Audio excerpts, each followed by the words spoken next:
बिस्मिल्लाहिर्रहमानिर्रहीम। हर गुजरते दिन के साथ पाकिस्तान के मुआशी हालात अबतर होते चले जा रहे हैं। इस वक्त अगर आप जायज़ा लें तो मुल्क के अंदर सनतें बंद हैं, और सनतें बंद होने की बुनियादी वजह यह है कि बिजली और गैस की कीमतों को इस हद तक बढ़ा दिया गया कि कास्ट ऑफ डूइंग बिजनेस इतनी बढ़ चुकी है कि अब मार्केट के अंदर मुकाबला करना और चीज़ों को बेचना मुमकिन नहीं रहा। इसी तरीके से अगर मैं पाकिस्तान के 60 लाख छोटे ताजरों की बात करूं तो पाकिस्तान का छोटा ताजर इस वक्त महंगी बिजली और महंगी गैस की वजह से अपने कारोबार बंद करने पर मजबूर है।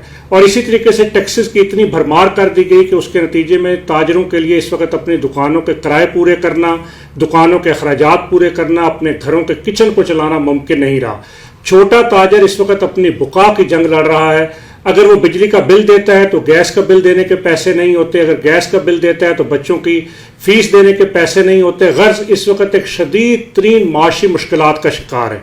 इसी तरीके से अगर मैं पाकिस्तान की रियल स्टेट इंडस्ट्री की बात करूं कि जिस इंडस्ट्री के साथ 45 से ज़ायद सनतें वाबस्ता हैं और मजमूई तौर पर 74 से ज़ायद शोबे इसके साथ वाबस्ता हैं, जहां पर सरिया और सीमेंट से लेकर एक दिहाड़ीदार मजदूर तक सबका पहिया उसके नतीजे में चलता था। लेकिन रियल स्टेट इंडस्ट्री पर इस कदर टैक्सेस की भरमार कर दी गई कि अब रियल स्टेट इस वक्त मुल्क के अंदर बिल्कुल जाम हो चुकी है। कोई खरीदो फरोख्त मुल्क के अंदर मौजूद नहीं है। हुकूमत टैक्स को बढ़ाकर ये चाह रही थी कि उसकी कौमी आमदन में इजाफा हो, लेकिन रियल स्टेट के अंदर खरीदो फरोख्त बंद होने के नतीजे के अंदर जो आमदन हुकूमत को पहले होती थी वो भी ख़त्म हो चुकी है। ये जो मौजूदा सूरत हाल है जिसके अंदर हुकूमत एक दफ़ा फिर IMF के पास एक नए पैकेज के लिए जा रही है, और IMF मुसलसल अपनी पुरानी शराइत जिसके अंदर वो रिटेलर्स पर टैक्स लगाने की बात कर रहा है। और मेरे लिए ये हैरानकुन बात है कि खरबों रुपए कमाने वालों से टैक्स लेने की बजाय छोटे परचून फरोश से टैक्स लेने की बात की जा रही है, जो पहले ही अपने बिजली के बिलों के अंदर इनकम टैक्स दे रहा है।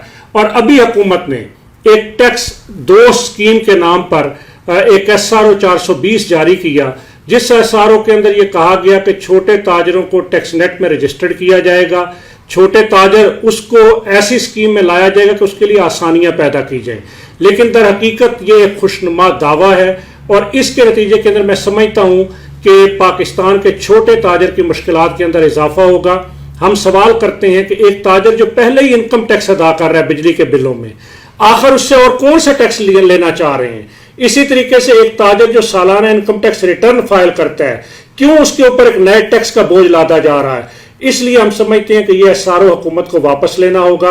और अगर हुकूमत ने इस तरह के SROs वापस ना लिए, IMF के हिदायत के ऊपर पाकिस्तान की मईशत के चलते हुए पहिए को बंद करने की कोशिश की, तो पाकिस्तान के ताजर और सनतकार के पास सिवाय एहतजाज के और सड़कों पर आने के और कोई रास्ता नहीं होगा।